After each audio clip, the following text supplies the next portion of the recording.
Cash flow from operating activities, इसका थोड़ा सा प्रोसेस लंबा होता है। सिर्फ इन्वेस्टिंग और फाइनेंसिंग डायरेक्ट था बिल्कुल। सिर्फ एक ही चैलेंज वहाँ पे था, कुछ मिसिंग इन्फॉर्मेशन होती थी, वो अकाउंट बना के निकालनी होती थी। या फिर जो इनकम होती है या इंटरेस्ट होता है, परसेंटेज को देख करके हमें खुद कैलकुलेट करना होता है। ऑपरेटिंग एक्टिविटी का प्रोसेस थोड़ा सा लंबा है, दो तीन चीज़ें हम अलग अलग निकालते हैं, उसके बाद हमें ऑपरेटिंग एक्टिविटी का कैश इनफ्लो या आउटफ्लो मिलता है। पहले हम इसका लॉजिक समझते हैं। फर्स्ट चीज़ है कि लॉजिक समझते हैं कि ऑपरेटिंग एक्टिविटी का कैश निकाला कैसे जाता है, उसका लॉजिक क्या है। फिर लॉजिक समझ आ गया तो वन बाय वन स्टेप्स आप खुद भी उसकी आप बना सकते हो। सर आपने फाइनेंसिंग ये सारा कंप्लीट करा दिया। हाँ, फाइनेंसिंग कंप्लीट हो गया कल।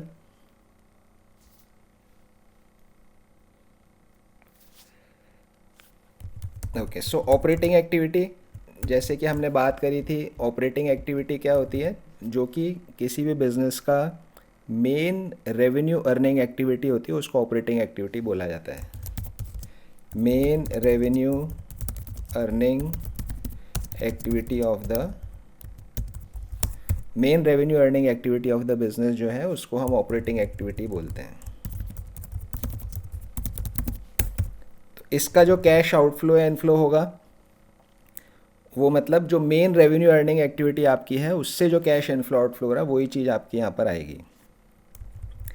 मान लीजिए कि एक डॉक्टर है, डॉक्टर का मेन रेवेन्यू अर्निंग किस एक्टिविटी से होता है बताइए। सर वो सर्विस देता है तो हाँ, सर्विस देता है तो क्या मिलता है उसे? कैश। कैश मिलता है उसे।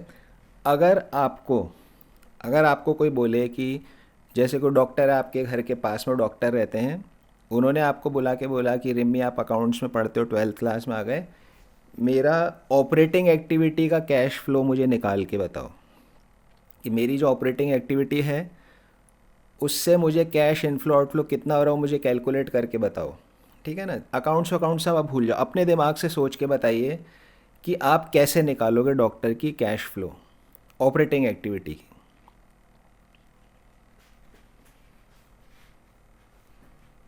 सोचें ज़रा सब लोग, डॉक्टर की आपको निकालनी है कैश फ्लो ऑपरेटिंग एक्टिविटी की, किस तरह से आप उसे निकालोगे?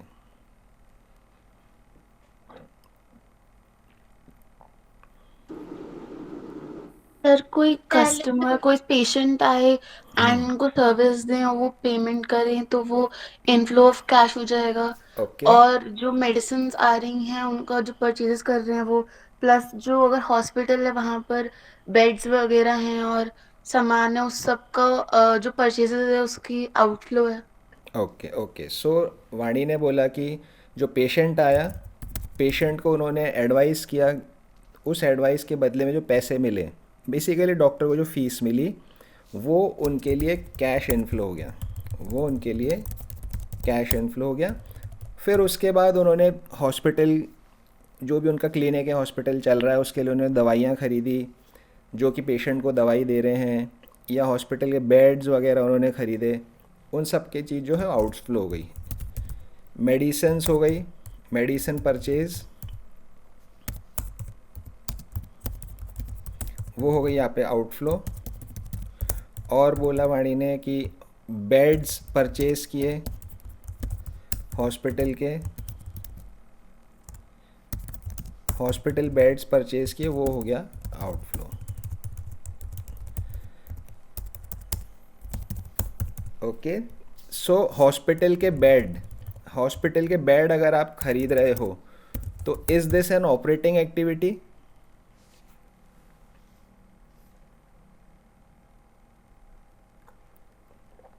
नहीं सर, यस सर। इन्वेस्टिंग। ये तो इन्वेस्टिंग एक्टिविटी है। वेरी गुड आंसर, कि ये हॉस्पिटल के बेड इज़ एन असेट, तो ये इन्वेस्टिंग एक्टिविटी है। ठीक है, चलिए फिर अब इसको हम हटा देते हैं, ये तो इन्वेस्टिंग हमें समझ आ गया। फिर ऑपरेटिंग एक्टिविटी में सर सैलरी जो कंपाउंडर एंड नर्सेस वगैरह को जाएंगी। सैलरीज देते हो आप, तो ये क्या हो गया, आउटफ्लो हो गया। सैलरी टू नर्सेज, और क्या क्या हो सकता है? Electricity bill. इलेक्ट्रिसिटी बिल, ये आपका आउटफ्लो हो गया। इस तरह से और भी खर्चे हैं, वो सारे आपके यहाँ पर आ जाएंगे, ये सब आपके आउटफ्लो में आ जाएंगे। इन सारी चीज़ों को मिलाओ तो क्या हमारे पास में ऑलरेडी कुछ बना हुआ है जिसमें ये सब चीज़ पहले से आ जाती है एक ही जगह पे?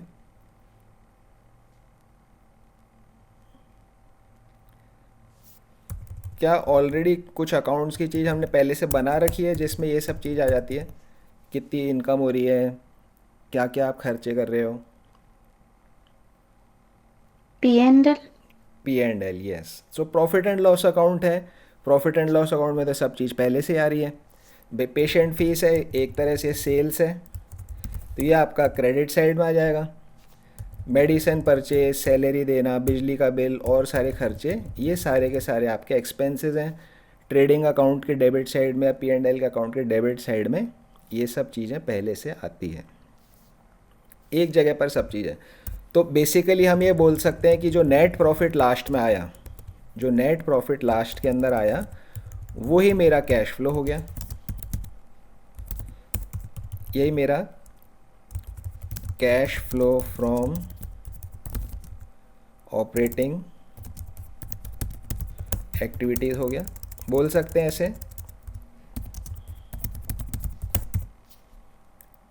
भाई इन सब, भाई आप पेशेंट फीस है, इसको इनफ्लो मानोगे, मान लीजिए 1,000 रुपये मिले, 20 रुपये की दवाई, 40 रुपये का ये, 50 का ये, 60, 30 का ये, नेट कैश फ्लो ही तो आया। टोटल इनफ्लो में से ये आउटफ्लो सारे माइनस कर दो, 860 रुपये आ गया। पेशेंट फीस को आपने एक तरफ रख दिया और सारे एक्सपेंसेस को आपने एक तरफ रख दिया। P&L में भी तो यही होता है। P&L में इधर क्रेडिट साइड में सेल्स और डेबिट साइड में सारी एक्सपेंसेस। 860 का आपका नेट प्रॉफिट आता है, तो यही तो मेरी cash flow from operating activity हो गई। बोलिए सही है गलत है? Yes sir. सही है। ओके, वाणी के साथ बीच में भी किसी और जने कोई आंसर दिया था, कुछ बोला था इस चीज़ के लिए?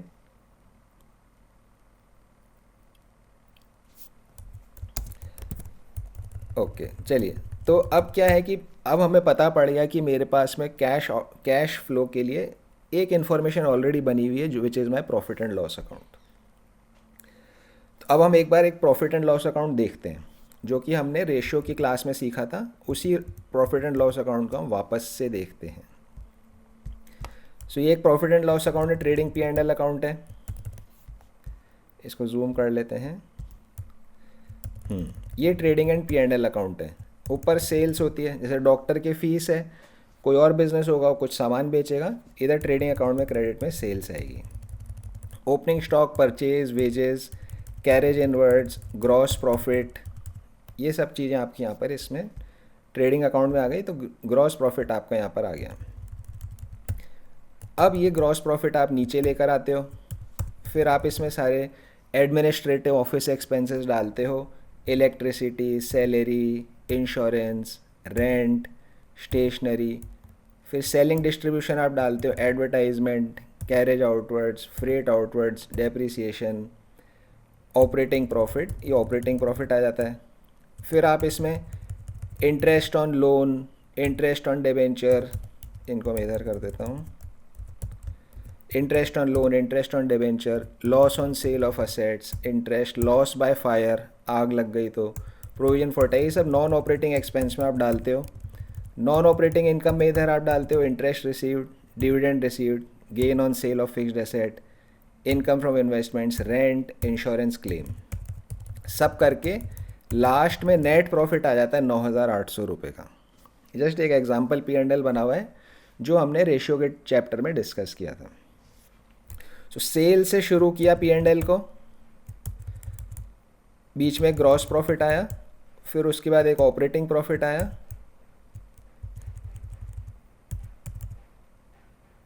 फिर ये नेट प्रॉफिट यहाँ पर आ गया। तो अभी हमने बात क्या करी कि जो नेट प्रॉफिट है, जो बिज़नेस का नेट प्रॉफिट है, यही मेरा कैश फ्लो हो गया ऑपरेटिंग एक्टिविटीज़ से। हर एक आइटम को आप ध्यान से देखो, क्या ये बात बोलना सही है कि ये ऑपरेटिंग एक्टिविटी का कैश फ्लो है?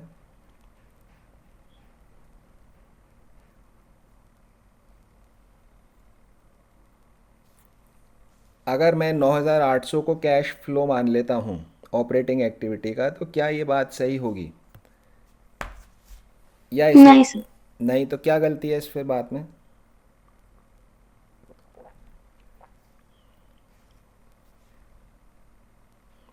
What is the mistake?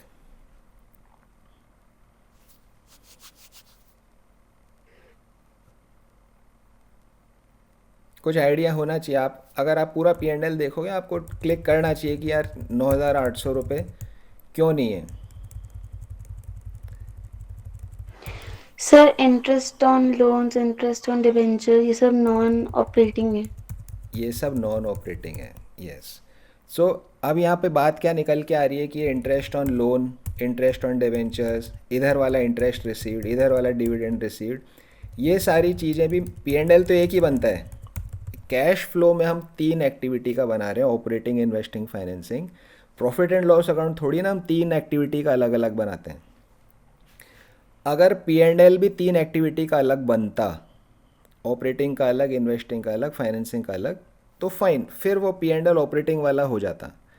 But P and L एक ही बन रहा है, तो चाहे ऑपरेटिंग एक्टिविटी हो, चाहे इन्वेस्टिंग एक्टिविटी हो, चाहे फाइनेंसिंग एक्टिविटी हो, सबके एक्सपेंसेस, सबकी इनकम एक ही पी एंड एल में जा रही है। सारी चीज़ों की एक्सपेंसेस इनकम एक ही पी एंड एल में जा रही है। सो अगर मुझे ऑपरेटिंग एक्टिविटी का अलग से चाहिए, भाई इंटरेस्ट ऑन लोन है, ये तो कहाँ फाइनेंसिंग एक्टिविटी में डालना है मुझे। Interest on debenture financing activity में डालना है। इंटरेस्ट रिसीव्ड इधर है क्रेडिट में, डिविडेंड रिसीव्ड, इंटरेस्ट रिसीव्ड, ये मुझे इन्वेस्टिंग एक्टिविटी के अंदर डालना है। सो मैं इस 9,800 रुपये को cash flow as it is नहीं मान सकता, but this can be a good starting point. ये एक स्टार्टिंग पॉइंट है, सारे सेल वेल हटा हटा के, और मेरा प्रॉफिट एक आया है। अब अगर मैं इसमें कुछ एडजस्टमेंट्स कर दूं, जैसे कि ये इंटरेस्ट वगैरह जो इन्वेस्टिंग से रिलेटेड है, जो फाइनेंसिंग से रिलेटेड है, इनको मैं हटा दूं, इनका इम्पैक्ट हटा दूं, तो मैं ऑपरेटिंग बचेगा फिर। मैं अभी इसमें क्या है, तीनों चीज़ का इम्पैक्ट है इसमें, अभी तीनों चीज़ का इम्पैक्ट है, ऑपरेटिंग, इन्वेस्टिंग, तीनों का इम्पैक्ट इसके अंदर है, ठीक है ना। डेफिनेटली ऑपरेटिंग की ट्रांजैक्शन ही ज़्यादा होते हैं, इन्वेस्टिंग फाइनेंसिंग के ट्रांजैक्शन तो लिमिटेड होते हैं, कम होते हैं। अगर मैं इस 9,800 में से इन्वेस्टिंग और फाइनेंसिंग का इम्पैक्ट हटा दूँ, सारे ट्रांजैक्शंस में रिमूव कर दूँ, तो मेरे पास सिर्फ ऑपरेटिंग का बचेगा। वही मुझे चाहिए। जैसे for example interest on loans, loan पे इंटरेस्ट दिया, ये फाइनेंसिंग एक्टिविटी हमें सबको पता है, हम फाइनेंसिंग एक्टिविटी में से डालेंगे। अगर मुझे इसका इम्पैक्ट यहाँ से हटाना है 9,800 में, तो मैं कैसे हटाऊँगा इसका इम्पैक्ट? सर नेट प्रॉफिट में से नॉन ऑपरेटिंग को माइनस कर देंगे जितने भी हैं। चल, अभी सिर्फ हम इंटरेस्ट ऑन लोन की बात कर रहे हैं, तो माइनस कर देंगे उसे। माइनस कर देंगे। तो 9,800 में से मैं इधर लिखता हूँ net profit 9,800 less interest on loans 500, तो मेरा फिर कितना आ गया? 9,300 का कैश। क्या ये सही बात करी हमने?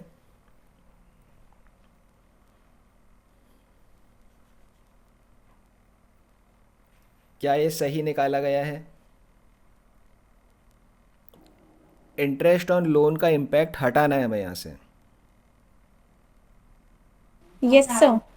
सर प्लस करेंगे। प्लस करेंगे, यस। माइनस करने में तो मैंने डबल कर दिया इम्पैक्ट उसका। देखो, एक बार तो इंटरेस्ट ऑन लोन वैसे ही घटाया हुआ है, अब मैं एक और बार माइनस कर दूंगा तो और कम हो जाएगा। देखो, अगर मैं इस 500 यहाँ से रिमूव कर रहा हूँ, तब यहाँ नेट प्रॉफिट मेरा इंक्रीज़ हो रहा है। कंप्यूटर में कैलकुलेशन अपने आप हो रही है। यहाँ मैंने डिलीट किया इसको, ये मैंने डिलीट किया, तो ये बढ़ रहा है। मतलब इंटरेस्ट ऑन लोन जैसे कुछ है ही नहीं, इंटरेस्ट ऑन डिबेंचर जैसे कुछ है ही नहीं। ऐसा हमें करना है, तो हमें क्या करना पड़ेगा? इसे लेस नहीं करना, हमें इसे प्लस करना है। इसे प्लस कर दो। तो ऐसे एक्सपेंसेस जो आप चाहते हैं कि वो यहाँ नहीं होने चाहिए उनको ऐड कर दो सबको। ऐसी इनकम जो आप चाहते हैं कि यहाँ नहीं होनी चाहिए उन्हें सबको आप लेस कर दो। जैसे इंटरेस्ट रिसीव्ड है, इसे आप लेस कर दो। डिविडेंड रिसीव्ड है, इसे आप लेस कर दो। Gain on sale of fixed asset, इसे आप लेस कर दो। तो क्या क्या ऐड करना है, क्या क्या लेस करना है, वो हम वन बाय वन आइटम पढ़ेंगे। But this is the logic. इस लॉजिक से हम cash flow from operating activity को निकालेंगे, कैलकुलेट करेंगे। तो ये लॉजिक अगर आपको पता है तो अब जब हम एक एक आइटम को ऐड लेस सीखेंगे तो आपको तुरंत पकड़ में आ जाएगा कि अच्छा ये इसलिए ऐड हो रहा है या अच्छा ये इसलिए लेस हो रहा है। उल्टा चल रहे हैं हम बेसिकली। भाई एक तरीका तो क्या था कि मैं सिर्फ क्या करूँ, एक नया P&L बनाता हूँ, उसमें सिर्फ जिन चीज़ों जो जो ऑपरेटिंग एक्टिविटी की चीज़ें उनको डाल देता हूँ उसमें, मैं बाकी सबको छोड़ के पूरा नया P&L में वापस फ्रेश बना लेता हूँ। लेकिन इतने सारे ऑपरेटिंग के ट्रांजैक्शन होते हैं, उस चीज़ में बहुत ज़्यादा टाइम लग जाएगा। एक एक चीज़ ऑपरेटिंग वाली छांट के नया P&L बनाना, उसमें टाइम ज़्यादा लग जाएगा। इसलिए हमने क्या किया, एक उल्टा मेथड निकाला, इनडायरेक्ट मेथड निकाला। यहाँ से नेट प्रॉफिट ले लिया। अब इसके अंदर से हम ऑपरेटिंग इन्वेस्टिंग वाली चीज़ों का इम्पैक्ट हटाते जाएंगे और हम ऑपरेटिंग एक्टिविटी तक पहुँच जाएंगे। सो दो मेथड हो गए। देखिए, ऑपरेटिंग एक्टिविटी बनाने के लिए डायरेक्ट मेथड हो सकता है, इनडायरेक्ट मेथड हो सकता है। डायरेक्ट में तो सिर्फ कैश फ्लो वाली एक्टिविटीज़ आप ले लो जो ऑपरेटिंग वाली है उनको, और आपका कैश फ्लो फ्रॉम ऑपरेटिंग आ जाएगा। ये आपके सिलेबस में नहीं है, ये आपके सिलेबस में नहीं होता डायरेक्ट। आपके सिलेबस में इनडायरेक्ट मेथड है जिसकी हम यहाँ बात कर रहे हैं। Start from the net profit, net profit से स्टार्ट करो और फिर उसके अंदर जो एडजस्टमेंट करना करते जाओ, आप ऑपरेटिंग एक्टिविटी तक पहुँच जाएंगे। इसको बोला जाता है इनडायरेक्ट मेथड। इनडायरेक्ट मेथड आपके सिलेबस में है। प्रैक्टिकली रियल लाइफ में भी मोस्टली इनडायरेक्ट मेथड ही फॉलो किया जाता है, क्योंकि इससे क्या होता है, प्रॉफिट एंड लॉस अकाउंट के साथ मैचिंग भी हो जाती है। अभी मैं इसको डायरेक्ट वाले को बनाऊं, उसमें कुछ मिस्टेक रह जाए तो पता नहीं पड़ता, P&L में कुछ आ रहा है उसमें कुछ आ रहा है। इनडायरेक्ट वाले में P&L ये है, क्या क्या एडजस्टमेंट के सारे लिखे हुए दिख रहे हैं, ऑपरेटिंग एक्टिविटी या कैश फ्लो मुझे मिल जाएगा। तो रियल लाइफ में मोस्ट ऑफ द कंपनीज़ के जो P&L एनुअल रिपोर्ट्स आप देखोगे, कैश फ्लो इनडायरेक्ट मेथड से ही बनाते हैं। बट डायरेक्ट मेथड भी कुछ होता है जो कि हमारे सिलेबस में नहीं है। तो आप जिस मेथड से सीखने वाले हो उसको इनडायरेक्ट मेथड बोला जाता है। अच्छा, अब इसमें एक और स्टेप आगे चलते हैं। ये नेट प्रॉफिट आ जाता है। फिर P&L के बाद P&L अप्रोप्रिएशन होता है। P&L के बाद P&L अप्रोप्रिएशन होता है। जैसे जनरल रिजर्व में पैसा ट्रांसफ़र कर दिया, या डिवेंचर रिडेम्पशन रिजर्व में पैसा ट्रांसफ़र कर दिया, या आपने डिविडेंड पे कर दिया। इसको मैं और यहाँ पे कर देता हूँ, डिविडेंड भी कर देता हूँ। डिविडेंड पे कर दिया आपने,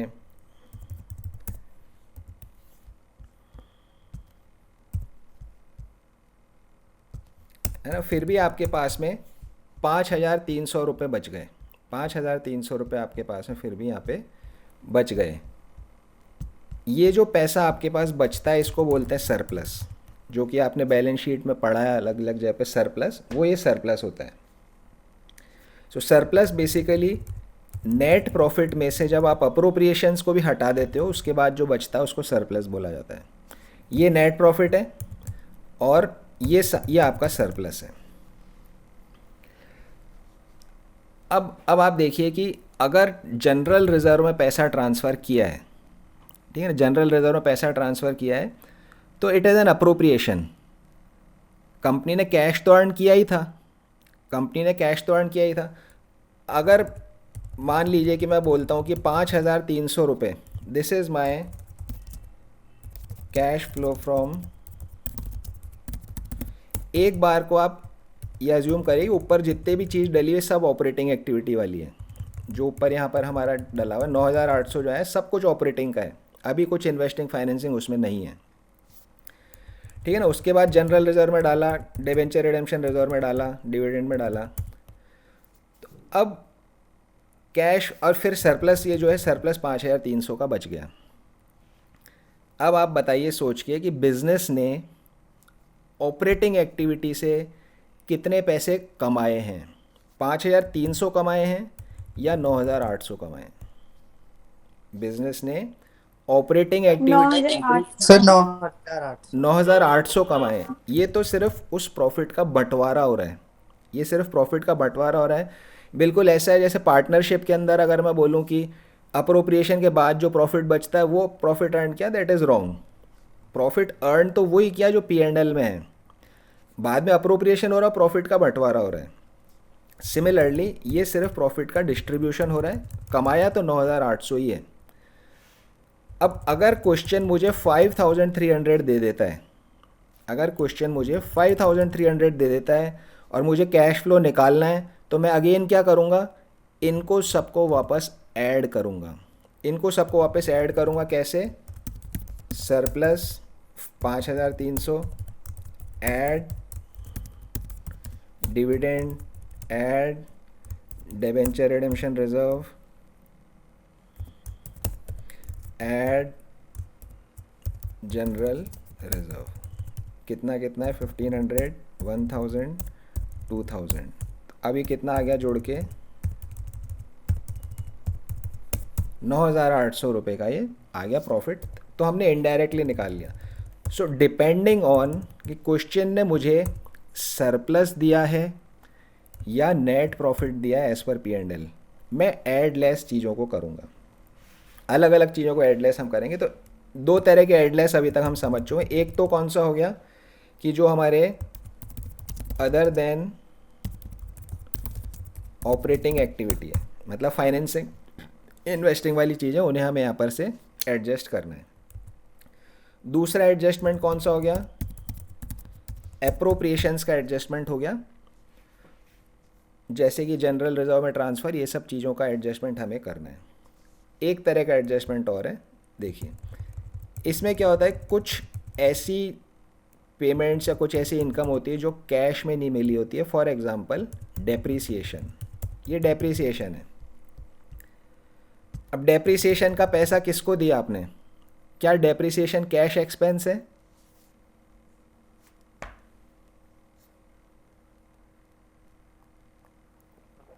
सर ये कोई एक्सपेंस तो नहीं है।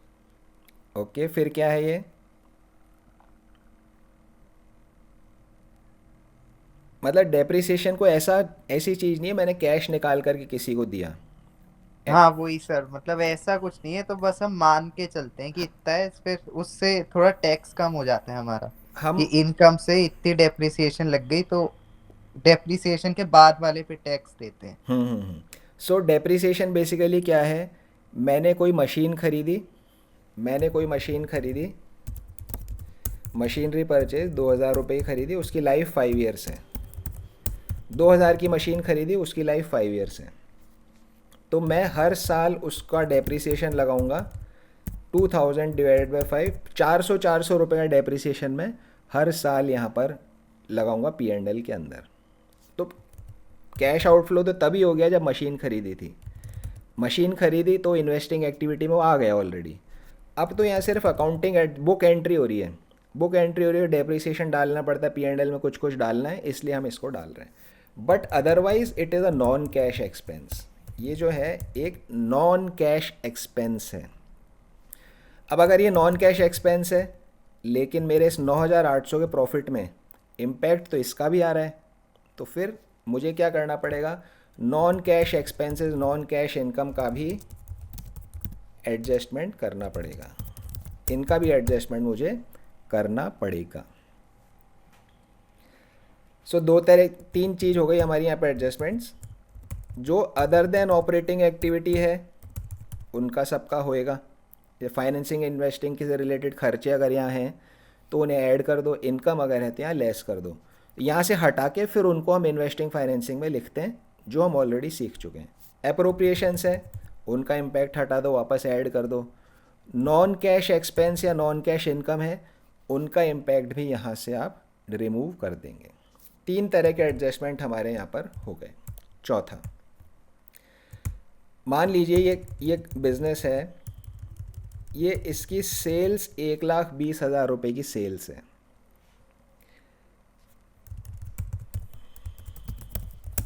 ओपनिंग साल के शुरू में इस कंपनी के ओपनिंग डेटर्स थे 50,000 के। साल के शुरू में। क्लोजिंग डेटर्स है 70,000 के, ठीक है ना। डेटर्स का आपको मीनिंग पता ही है कि अगर किसी को हम उधार पे सेल बेचते हैं, उधार पे सेल करते हैं, तो दैट इज़ अ डेटर। सो साल के शुरू में 50,000 के डेटर्स थे, साल के एंड में 70,000 के डेटर्स हैं। मतलब इस वाले साल में जितने लोगों को मैंने उधार पे सामान बेचा, जितने लोगों को मैंने उधार पे सामान बेचा मतलब उन्होंने कैश नहीं दिया था सेल के टाइम पे, उनमें से बाकी सब ने तो कैश दे दिया मुझे, लेकिन इस 20,000 रुपये वाले लोगों ने मुझे कैश नहीं दिया, इसीलिए तो डेटर बढ़ गया यहाँ पे। जितने लोगों को मैंने उधार पे सामान बेचा, वॉट एवर क्रेडिट सेल्स, जितनी मैंने क्रेडिट सेल करी ड्यूरिंग द ईयर, उस क्रेडिट सेल में से, ऐसा अज्यूम करिए कि पूरी क्रेडिट सेल है ना, मान लो कैश सेल कुछ है ही नहीं, सारी की सारी क्रेडिट सेल है। अब अगर ये सारी क्रेडिट सेल है तो मुझे पूरा 1,20,000 मिल जाना चाहिए। आज उधार पे किसी ने सामान ले लिया, कल कैश दे दो मुझे, तो कैश मिल गया। अगर 120 पूरा कैश मिल गया तो पूरा कैश फ्लो में आ जाएगा। अगर नहीं मिला है तो फिर वो पूरा का पूरा कैश फ्लो में नहीं आना चाहिए। पहली बात तो ये बात समझ आई जो मैंने अभी बोली है बात। Yes sir. ओके, चलिए इसको बात को थोड़ा और हम और ज़्यादा डायरेक्ट बोलने की कोशिश। हाँ जी, कुछ पूछा किसी ने? अगर 120 में से 1 लाख ही मिलेगा तो नहीं आएगा कैश फ्लो में? हाँ, एक्चुअली मेरी बात है पूरी हुई नहीं है, इसलिए शायद आपको पूरा ठीक से समझना है। 3 सिनेरियो हम बनाते हैं। देखो, पहला सिनेरियो तो all sales are cash sales, सारी सेल्स कैश में है। एक 20 है, कोई डेटर वेटर की कोई बात नहीं हो रही है अभी, सारा का सारा कैश में है। जब सब कैश में है तो देन कोई दिक्कत नहीं है, सारा कैश फ्लो में आएगा। जो नीचे 9,800 का प्रॉफिट आ रहा है, इसमें मुझे इस बात के लिए कोई एडजस्टमेंट करने की ज़रूरत नहीं है कि किसी ने कैश दिया या नहीं दिया, सब कैश में है। तो पूरा 9,800 एज इट इज़ मेरा कैश में माना जाएगा। अगर मान लीजिए कि एक 20 सारा क्रेडिट सेल्स है, एक भी कैश नहीं है, मतलब सेल करते वक्त मैं सब उधार पे बेचता हूँ सामान, ठीक है ना, सारा उधार पे बेचता हूँ। अब कितने लोगों ने मुझे पैसा दिया होगा? डेफिनेटली। अच्छा चलो इसको और ऐसे देखते हैं, अगर मान लो किसी ने पैसा ना दिया होता, सारी क्रेडिट सेल है, किसी ने पैसा नहीं दिया, क्लोजिंग डेटर कितने होंगे? 0। 0 कैसे होंगे?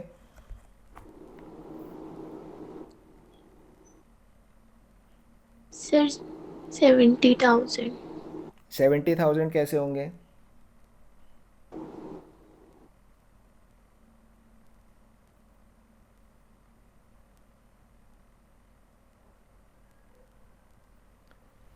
$50,000 के तो डेटर साल के शुरू में थे। अब मैंने 1,20,000 की और सेल कर दी उधार पे, किसी ने पैसा नहीं दिया, क्लोजिंग डेटर कितने होंगे? 1,70,000। 1,70,000, बिल्कुल ठीक है। 50,000 तो साल के शुरू में ही थे, 120 के नए डेटर और आ गए, तो 1,70,000 के क्लोजिंग डेटर्स होंगे। रिमी को समझ आया ये? Yes sir. ओके, और श्रेया को समझ आया? आई थिंक श्रेया का भी आंसर ठीक नहीं था। श्रेया समझ आया ये? सर अभी मैं ही बोली 1,70,000। अच्छा, 170 आपने बोला, ओके ओके ठीक है। सो वाणी को समझ आ गया ये? Yes sir. ओके, सो अब आप देखिए कि यहाँ क्या हो रहा है कि 50,000 का ओपनिंग डेटर था, लेकिन अगर सारा उधार पे है तो क्लोजिंग डेटर 170 का हो गया। अब मुझे ये जो 120 की सेल है इसको कैश फ्लो नहीं मानना है, क्यों? कैश मिला ही नहीं इसके ऊपर, इस पे कैश मुझे मिला ही नहीं है, तो मुझे इसको कैश मानना नहीं है। इसका मतलब क्या हुआ कि डेटर्स में जितना इंक्रीज़ हो रहा है वो मैं लेस कर दूंगा, डेटर्स में जितना इंक्रीज़ हो रहा है वो मैं लेस कर दूंगा। ठीक है ना, कि कैश फ्लो निकालने के लिए डेटर्स में जो इंक्रीज़ हो रहा है उसे मैं लेस करूँगा। ऐसे और भी होते हैं, तो इसको हम शॉर्ट में ये बोल सकते हैं कि वर्किंग कैपिटल चेंजेस इसे बोला जाता है। वर्किंग कैपिटल चेंजेस इसे बोला जाता है। वर्किंग कैपिटल चेंजेस का एडजस्टमेंट यहाँ पर होता है। जैसे आपको पता है डेटर्स वगैरह सब करंट एसेट्स है, डेटर्स करंट एसेट्स है, क्रेडिटर्स करंट लाइबिलिटीज़ है, ये सब वर्किंग कैपिटल का पार्ट है। लॉजिक समझ में आ गया हमको क्यों वर्किंग कैपिटल को एडजस्ट करना ज़रूरी है। 50,000 के डेटर्स थे, 1/20 की सेल हुई, सारी उधार की है, तो मैं डेटर मेरे यहाँ पे इंक्रीज़ हो गए। कायदे से मुझे 1 भी रुपए की सेल कैश में नहीं हुई है, तो कैश फ्लो ऑपरेटिंग एक्टिविटी कुछ है ही नहीं मेरा, तो मुझे 9,800 से नेट प्रॉफिट से जब मैंने शुरू किया तो इसको वहाँ पर से लेस कर दो। Increase in debtors is deducted. Increase in debtors जो है उसे हम डिडक्ट कर देते हैं। इसी तरह से डिक्रीज़ इन करंट एसेट्स को हम ऐड कर देते हैं। वो एडजस्टमेंट हम सीखेंगे, अभी हमने सिर्फ एक ब्रॉड आउटलाइन सीख रहे हैं और विद लॉजिक सीख रहे हैं। कोई एडजस्टमेंट जो हम सीखेंगे वो क्यों करा जाएगा एडजस्टमेंट। तो इस लॉजिक से क्या पता पड़ा, करंट एसेट्स अगर मेरे इंक्रीज़ होते हैं तो उसका मुझे एडजस्टमेंट करना चाहिए। ऐसे इसी लॉजिक को आप लगाओगे डिक्रीज़ इन करंट एसेट्स। चलो डिक्रीज़ का भी बना लेते हैं एक बारी। मान लीजिए ओपनिंग डेटर्स 2 लाख के थे, ठीक है ना, ओपनिंग डेटर्स 2 लाख के थे, क्लोजिंग डेटर मेरे 1.5 लाख के रह गए, ठीक है ना। ओपनिंग 2 लाख के थे, क्लोजिंग 1.5 लाख के रह गए, कम हो गए। इसका मतलब एक बात तो क्या हुई कि इस साल में जो सामान बेचा है उसका सबका पैसा आ गया। इस साल में जो सामान बेचा उसका सबका पैसा आ गया। क्यों? क्यों भाई डेटर इंक्रीज़ ही नहीं हुए। अगर कोई ऐसा सेल होता है जिसका पैसा नहीं मिला है तो डेटर बढ़ जाते मेरे, या तो डेटर घट रहे हैं। इसका मतलब इस साल का तो पूरा पैसा आ गया। उसके साथ ही साथ पिछले साल के जो 2 लाख बाकी बचे थे उसमें से भी 50,000 और आ गए। पिछले साल के जो 2 लाख डेटर्स थे उसमें से 50,000 और आ गए। तो एक्चुअली कैश फ्लो इस साल का तो 120 + 50 170 का हो रहा है। 120 + 50 पिछले साल का भी तो कैश मुझे इस साल मिल गया। तो P&L में चाहे जब आए, लेकिन कैश फ्लो में उसी साल आता है जब कैश मिलता है। तो पिछले साल के 50,000 भी मुझे इस साल मिले, तो इस साल के कैश फ्लो में 170 आना चाहिए। ये बात समझ आई श्रेया?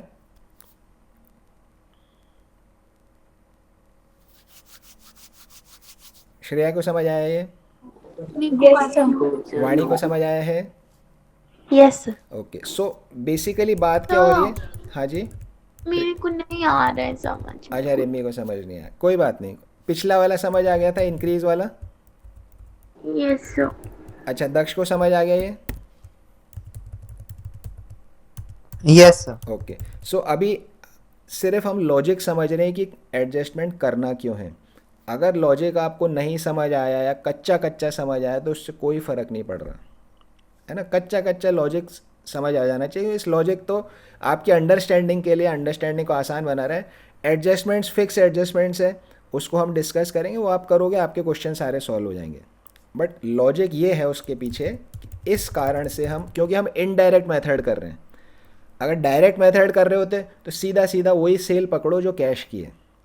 अभी उल्टा कान पकड़ रहे हैं, तो इसको काम को थोड़ा, जहाँ जहाँ भी कैश का इम्पैक्ट नहीं है वहाँ वहाँ से हमको कैश का इम्पैक्ट हटाना पड़ रहा है। मान लो मेरी परचेज़ 24,000 की है लेकिन सबका कैश में पेमेंट नहीं हुआ है, तो फिर मुझे नॉन कैश के लिए क्रेडिटर के थ्रू एड लेस करना पड़ता है। वेजेस अगर मेरी बाकी है, मान लीजिए पूरी कैश में नहीं दी है, जितनी नहीं दी उतना मुझे वापस यहाँ पर से इम्पैक्ट हटाना पड़ता है। तो ये कैरेज इनवर्ड्स 1,200 रुपये है।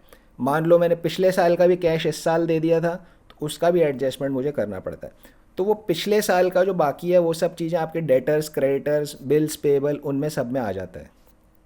इसलिए फिर हम क्या करते हैं, वर्किंग कैपिटल चेंजेस का एडजस्टमेंट भी यहाँ पर करते हैं कैश के अंदर। तो 4 तरह के एडजस्टमेंट्स हमने यहाँ पर जान लिए। 4 तरह के एडजस्टमेंट सीखेंगे हम। एक तो अदर देन ऑपरेटिंग एक्टिविटी के, इन्वेस्टिंग एंड फाइनेंसिंग के, अप्रोप्रिएशंस के एडजस्टमेंट्स, नॉन कैश, अगर कोई नॉन कैश खर्चा है, नॉन कैश इनकम, उसका एडजस्टमेंट, वर्किंग कैपिटल चेंजेस का एडजस्टमेंट भी हम यहाँ पर सीखने वाले हैं। ठीक है, तो ये डेटर्स का सिर्फ मैंने एक एग्जांपल दिया आपको। वर्किंग कैपिटल में और भी जो चेंजेस आते हैं आपके, उनका सबका एडजस्टमेंट यहाँ पर किया जाता है। और जिस तरह से डेटर का इम्पैक्ट का लॉजिक बन रहा है, इसी तरह का लॉजिक हर एडजस्टमेंट का बनेगा, जो कि हम स्टेप बाय स्टेप एक एक एडजस्टमेंट को सीखेंगे। सबका लॉजिक इस तरह से बनता है, क्यों ऐड हो रहा है, क्यों लेस हो रहा है, उसका भी एडजस्टमेंट यहाँ पर लॉजिक। आप यहाँ लॉजिक याद रखो कि डेटर अगर डिक्रीज़ हो रहे हैं तो हम ऐड कर रहे हैं, याद रखिएगा इसको। डेटर डिक्रीज़ हो रहा है तो हम ऐड कर रहे हैं, डेटर इंक्रीज़ हो रहे थे तो हम लेस कर रहे थे, है ना। तो यही ऐड लेस आप वहाँ पढ़ोगे, लॉजिक हमने इसका यहाँ पर सीखा। यही ऐड लेस वहाँ पढ़ते टाइम आपको बहुत आसानी से समझ आ जाएगा कि भाई ये अच्छा, ये ऐड करना है, लेस करना है, आप तुरंत कर भी दोगे, उसमें कोई प्रॉब्लम नहीं आएगी। बट लॉजिक इसका ये है जो हमने यहाँ पर पढ़ा है। तो हम बेसिकली इनडायरेक्ट मेथड से पूरे कैश, जो पूरा P&L है, उस P&L को हम कैश P&L बनाने की कोशिश कर रहे हैं, ऑपरेटिंग P&L बनाने की कोशिश कर रहे हैं।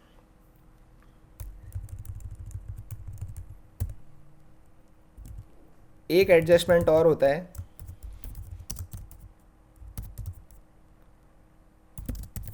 एक्स्ट्रा ऑर्डिनरी आइटम्स का। एक्स्ट्रा ऑर्डिनरी आइटम्स का मतलब जैसे मान लीजिए कि ये लॉस बाय फायर है, आग लग गई, उससे नुकसान हो गया। अब ये एक्स्ट्रा ऑर्डिनरी ये हमें रोज़ रोज़ नहीं होता, तो हम क्या करते हैं, इसको भी यहाँ पर से एक बार एडजस्ट कर देते हैं। लॉस बाय फायर या इंश्योरेंस से क्लेम मिला, इनको भी हम एक बार को यहाँ से एडजस्टमेंट कर देते हैं। क्यों कर देते हैं एडजस्टमेंट? क्योंकि जो एक्स्ट्रा ऑर्डिनरी आइटम है, ये ऑपरेटिंग से रिलेटेड भी हो सकता है, ये फाइनेंसिंग से रिलेटेड भी हो सकता है, ये इन्वेस्टिंग से रिलेटेड भी हो सकता है। तो हम एक बार एक्स्ट्रा ऑर्डिनरी आइटम को हटा देते हैं और फिर उसके बाद वो जिस भी एक्टिविटी से रिलेटेड हो वहाँ जा कर के उसको जोड़ देते हैं। क्योंकि हम यहाँ से सारे वो आइटम्स हटा रहे हैं, इसलिए ये एडजस्टमेंट भी हम करते हैं नेट प्रॉफिट में। क्वेश्चन दो तरह के होंगे, या तो सरप्लस मिलेगा या नेट प्रॉफिट आपको मिलेगा। अधिकतर 90% क्वेश्चन होंगे जो सरप्लस से स्टार्ट होंगे। तो अप्रोप्रिएशन का एडजस्टमेंट तभी करोगे जब सरप्लस से स्टार्ट कर रहे हो। नेट प्रॉफिट से स्टार्ट कर रहे हैं तो अप्रोप्रिएशन के एडजस्टमेंट की ज़रूरत नहीं है, वो हमें लॉजिक यहाँ पर समझ आया। डेटर्स के अंदर रिमी एक बार बताइए आपको क्या कन्फ्यूज़न हो रहा था?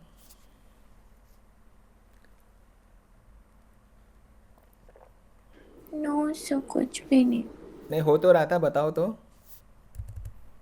ये ओरिजिनल एग्जाम्पल था, बताइए। चलो ठीक है, हम आगे बढ़ते हैं। तो अब हम जब एडजस्टमेंट्स एक एक सीखेंगे तो आपको बिल्कुल तुरंत सब चीज़ समझ आएगी।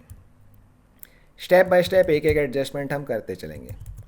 देखिए, ऑपरेटिंग एक्टिविटी के एडजस्टमेंट्स, सबसे फर्स्ट स्टेप होता है net profit before tax and extra ordinary item निकालना। This is my first step, net profit before tax and before extra ordinary items. और ज़्यादा समझ आए इसके लिए यहाँ पर आप बिफोर लिख सकते हो। कैसे स्टार्ट करेंगे? क्वेश्चन मुझे देगा सरप्लस, क्वेश्चन मुझे बताएगा सरप्लस। कैसे बताएगा सरप्लस? क्वेश्चन मुझे बोलेगा 31 मार्च 2022, 31 मार्च 2021। बोलेगा भाई यहाँ पर 1 लाख का सरप्लस था या 1,20,000 का सरप्लस था। तो अब इस साल का सरप्लस कितना हो गया? डेफिनेटली आप माइनस करोगे इनको एक दूसरे से, तो 20,000 का सरप्लस मेरा इस साल का हो जाता है। ये surplus is my starting point. अब मैं इसमें ऐड करूँगा final dividend paid during the year. जो भी फाइनल डिविडेंड इस साल पे किया उसको मैं ऐड कर दूंगा, बिकॉज ये एक अप्रोप्रिएशन है, क्योंकि मैं सरप्लस से स्टार्ट कर रहा हूँ। और क्या ऐड करेंगे? Interim dividend paid during the year. अगर कोई इंटरिम डिविडेंड पे किया है, ये भी एक तरह का अप्रोप्रिएशन है, इसको भी हम ऐड कर देंगे। और क्या ऐड करेंगे? अगर किसी रिजर्व में पैसा ट्रांसफ़र किया है, रिजर्व्स में पैसा ट्रांसफ़र किया है, general reserve, debenture redemption reserve, तो इसको भी हम यहाँ पर वापस से ऐड कर देंगे। और क्या ऐड करेंगे हम?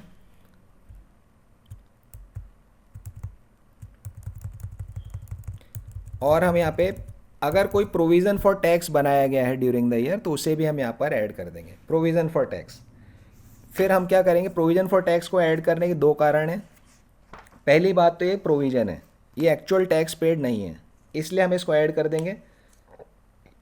और दूसरा कारण कि टैक्स को हम एक बार यहाँ ऐड कर देते हैं, उसके बाद जितना टैक्स ऑपरेटिंग से रिलेटेड है वो ऑपरेटिंग में रहेगा, जो इन्वेस्टिंग से रिलेटेड है वो इन्वेस्टिंग में रहेगा, जो फाइनेंसिंग से रिलेटेड है वो फाइनेंसिंग के अंदर जाएगा। तो एक बार को हम यहाँ पर प्रोविज़न फॉर टैक्स को वापस से ऐड कर देंगे। ये सेट स्टेप्स है बिल्कुल, कोई इसमें आपको इफ्स एंड बट्स नहीं है, सेट है बिल्कुल ये स्टेप्स, यही होएगी। एक्स्ट्रा ऑर्डिनरी आइटम्स को वापस ऐड कर देंगे, इनका इम्पैक्ट हमें रेस्पेक्टिव जगह पे अलग से वापस लेना है इसलिए। तो ये 5 आइटम आपके ऐड के हो गए। लेस अगर कोई इनकम टैक्स का रिफंड मिला है उसको वापस से इनकम को यहाँ से हटा दो। एक्स्ट्रा ऑर्डिनरी आइटम से कोई इनकम मिली है, जैसे इंश्योरेंस क्लेम है, तो उसे भी आप यहाँ पर से लेस कर देंगे, इसे भी आप यहाँ पर से लेस कर दोगे। तो ये एडजस्टमेंट्स आपने सरप्लस से शुरू किया, ये एडजस्टमेंट करने के बाद आपके पास में क्या आ जाएगा, इसके बाद आपके पास में आ जाएगा ये net profit before tax and extra ordinary items. ऐसे मैं इसको लिख देता हूँ। सरप्लस से शुरू किया, ये 5 आइटम जो भी क्वेश्चन में दिया है इसे ऐड कर दो, इन दो में से जो भी क्वेश्चन ने दिया वो लेस कर दो, तो आपके पास में net profit before tax and extra ordinary items आ जाएगा। अभी cash flow from operating activity नहीं आया है, अभी सिर्फ एक तरह का एडजस्टमेंट हमने देखा है कि सरप्लस से नेट प्रॉफिट बिफोर टैक्स तक पहुंचने का। इनमें से कोई आइटम आएगा वो आपको ऐड लेस यहाँ पर करना है। साथ में और भी ये देख लेते हैं हम, जस्ट 1 मिनट, कहाँ लिखा है,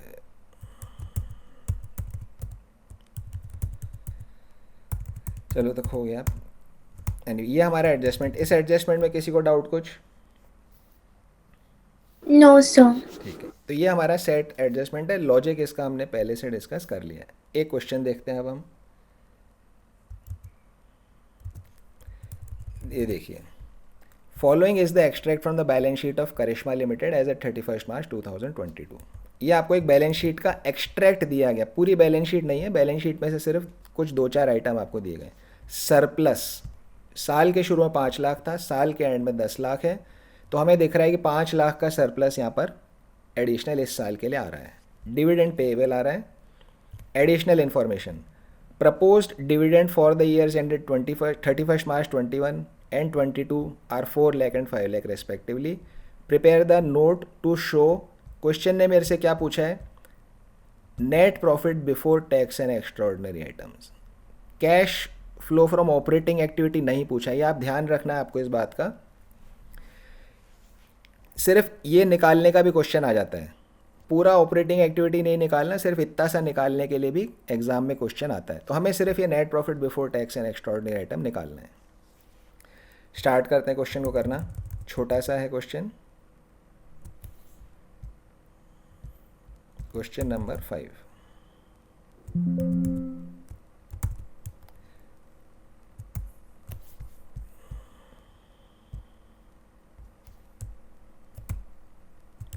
देखिए, सरप्लस का बैलेंस, इसकी डेट बदल देते हैं,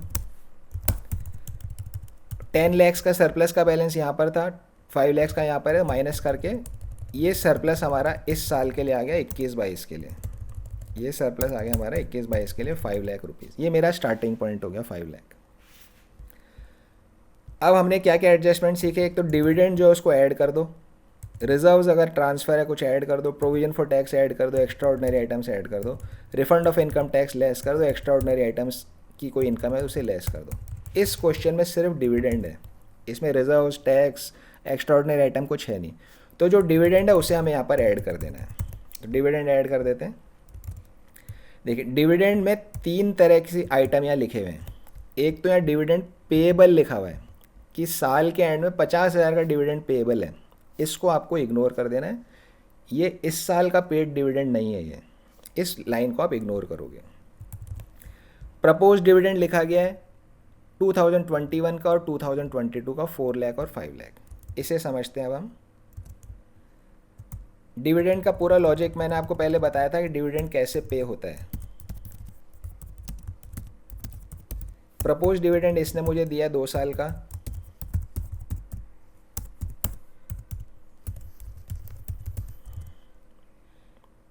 ₹5 लाख और 4 लाख। ओके, सो अब कौन बताएगा propose dividend and final dividend में डिफरेंस कौन बताएगा? किसको याद है?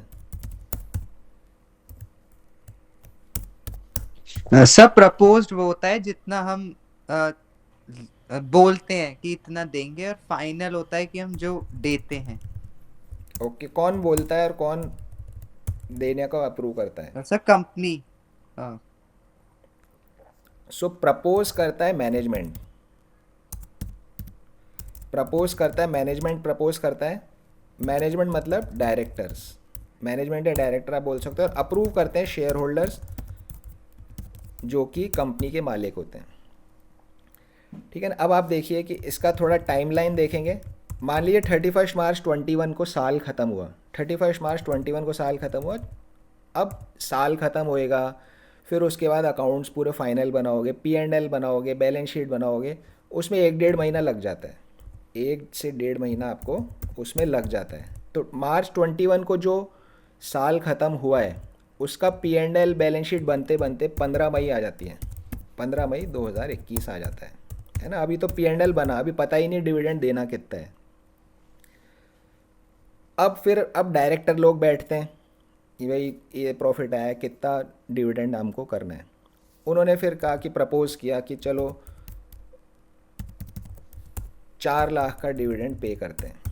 ठीक है ना। अब इसके लिए अप्रूवल लेनी पड़ेगी शेयर होल्डर से। अब शेयर होल्डर कहाँ है? कोई एक आदमी तो है नहीं, लाखों शेयर होल्डर हैं, अलग अलग जगह पे बैठे हैं।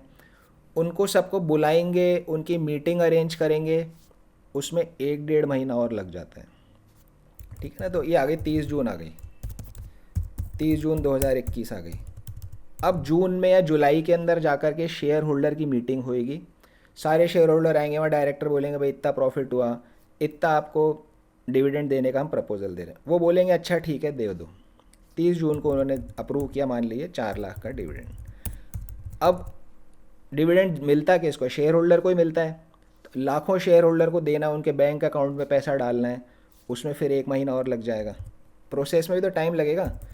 तो पिछले साल का डिविडेंड पे करते करते 31 मार्च 21 का डिविडेंड पे करते करते जुलाई का एंड आ गया, अगस्त आ गया बल्कि। अब ये जो साल है जिसमें ये पेमेंट हुआ, ये कौन सा फाइनेंशियल ईयर है? ये 21 वाला जो है ये मेरा 2000 जो ये वो कौन सा फाइनेंशियल ईयर है? 2021 टू 31 मार्च 2022 वाला साल आ गया। कहने का मतलब है कि पिछले साल का प्रपोज डिविडेंड इस साल में कैश में जा रहा है। पिछले साल में कैश नहीं गया उसका, उसका कैश तो इस साल जा रहा है। और जो मार्च 22 का प्रपोज डिविडेंड है ये इसके आगे वाले साल में जाएगा कैश में। तो मीनिंग कि अभी मैं कैश फ्लो कौन से साल के लिए बना रहा हूँ? अभी मैं कैश फ्लो बना रहा हूँ मार्च 22 वाले साल के लिए। तो इस वाले साल में प्रपोज डिविडेंड कौन से वाले का हम एडजस्टमेंट करेंगे? पिछले साल वाले का।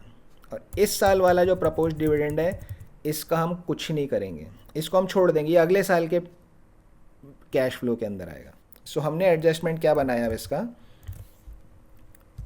कि जो प्रपोज डिविडेंड है, propose dividend for current year do nothing. Current year के प्रपोज डिविडेंड का आपको कुछ नहीं करना है। प्रपोज डिविडेंड फॉर जो प्रीवियस ईयर है, प्रीवियस ईयर का जो प्रपोज डिविडेंड है इसको net profit before tax and extraordinary items में आप ऐड कर दोगे, इसमें आप इसको ऐड कर दोगे propose dividend for previous year को। तो 2 प्रपोज डिविडेंड दिए होते हैं क्वेश्चन में, पिछले साल वाला नेट प्रॉफिट बिफोर टैक्स में ऐड कर देना है और करेंट ईयर वाले को आपको कुछ भी नहीं करना है। तो हमारा ये सॉल्यूशन के अंदर 5 लाख ही आ गया था। प्रपोज डिविडेंड फॉर 2021 का कितना प्रपोज डिविडेंड? 4 लाख रुपए। इस 4 लाख को हम यहाँ पर ऐड कर देंगे तो 5 lakhs plus 4 lakhs net profit before tax आ जाएगा 9 लाख। ये हमारा आंसर हुआ, ये हमारा आंसर हुआ। तो प्रपोज डिविडेंड पिछले साल का आप यहाँ ऐड करोगे, करेंट ईयर वाले का कुछ नहीं करोगे, तो आपका यहाँ पर डिविडेंड का एडजस्टमेंट हो जाएगा। अभी एक एडजस्टमेंट का क्वेश्चन आया सिर्फ, ये डिविडेंड का जो फॉर्मेट हमने बनाया, ये वाला फॉर्मेट है हमारा। इस क्वेश्चन में सिर्फ डिविडेंड का एक एडजस्टमेंट हमने सीखा है, फाइनल डिविडेंड का। समझ आ गया रिमी को? Yes, sir. ओके, चलिए अब आगे बढ़ते हैं नेक्स्ट क्वेश्चन पे। Question number 6, following is the extract of balance sheet of Mercury limited, equity share, preference share, surplus, unpaid dividend यहाँ दिया गया, propose dividend on equity shares 2 साल का दिया गया, इंटरिम डिविडेंड यहाँ पर दिया गया, net profit before tax and extra ordinary items आपको यहाँ पे कैलकुलेट करना है। स्टार्ट कहाँ से करेंगे? सरप्लस से। ये रहा surplus. Question number 6,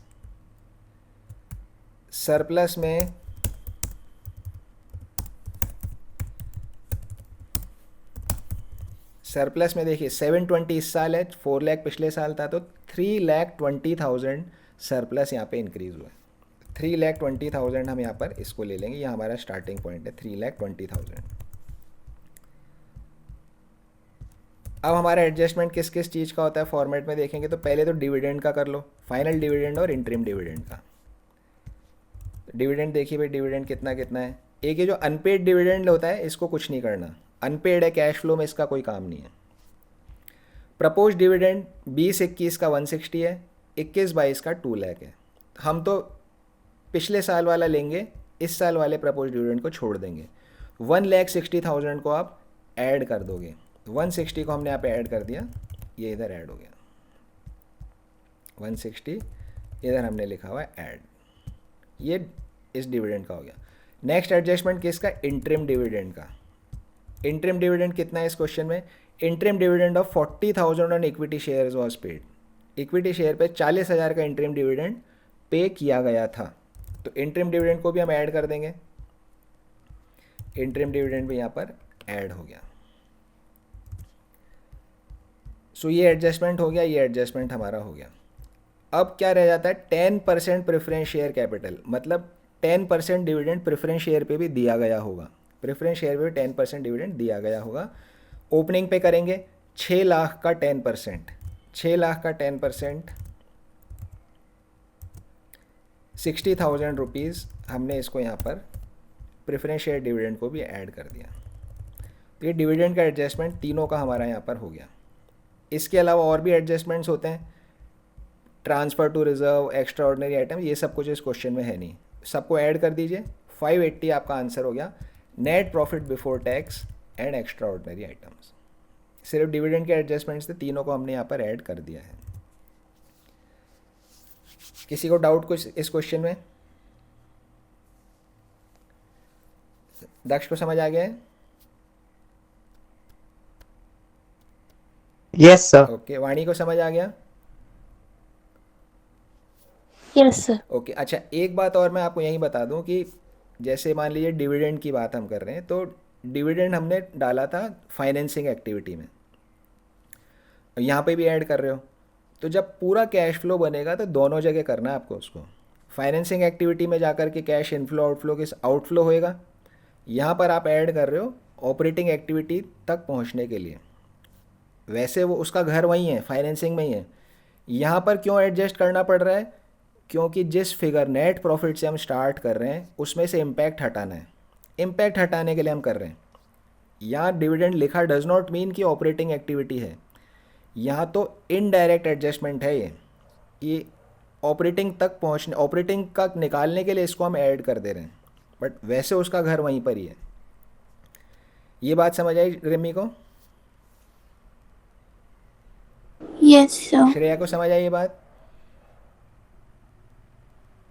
Yes, sir. Okay, so adjustment दो जगह हो रहा है, दोनों जगह आपको करना है, बट क्या चीज़ क्यों कहाँ हो रही है? फाइनेंसिंग में तो डाल रहे हैं क्योंकि उसका घर वहीं पर ही है, यहाँ ऐड वापस कर रहे हैं क्योंकि हम ऐसे फिगर से स्टार्ट करें जिसमें इनका गलत इम्पैक्ट आया हुआ है।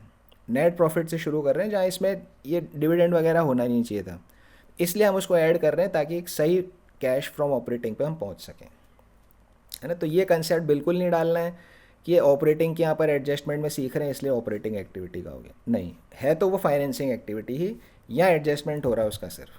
Question 7, from the following extract of balance sheet find, क्या निकालना है देखिए, net profit before tax and extra ordinary items.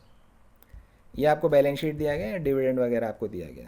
चलिए अब इसको करते हैं क्वेश्चन 7 को। स्टार्ट हमेशा किससे करते हैं, सरप्लस से।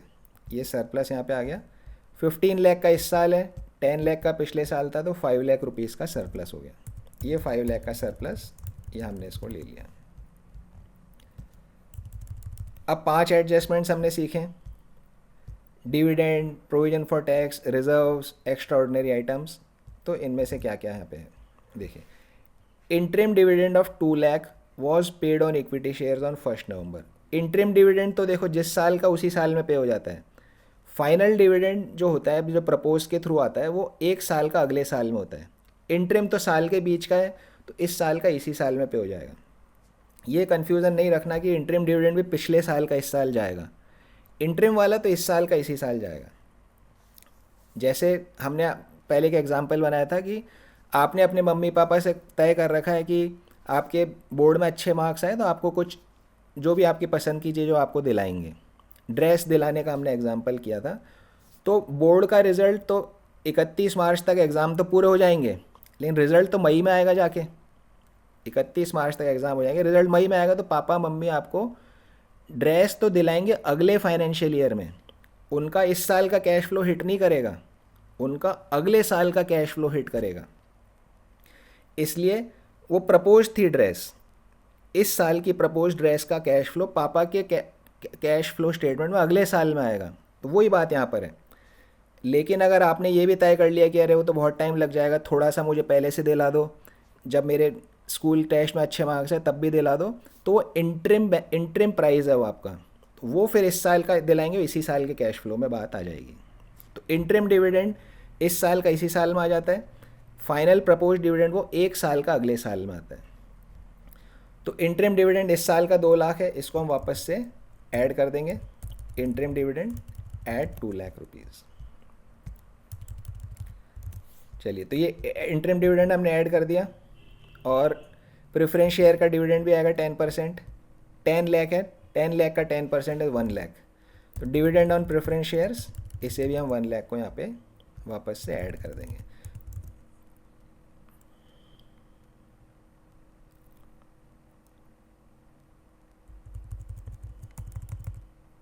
आई थिंक अगेन इस क्वेश्चन में प्रॉब्लम है, प्रोविजन फॉर टैक्स। अच्छा, प्रोविजन फॉर टैक्स यहाँ कुछ है ही नहीं, 0 है। ठीक है, इसको हम हटा देते हैं। तो ये हमारा यहाँ पर आंसर हो गया। सरप्लस 5 लाख रुपए आया, डिविडेंड 1 लाख आ गया, और ये इंटरिम डिविडेंड 2 लाख आ गया। तो 5 + 3 8 लाख रुपीज़ यहाँ पर हमारा आंसर हो गया। तो अभी तक सिर्फ डिविडेंड का एडजस्टमेंट ही आया तीनों क्वेश्चन में, और एडजस्टमेंट्स अभी आए नहीं हैं। ये यहाँ तक समझ आ गया रिमी को? Yes sir. श्रेया?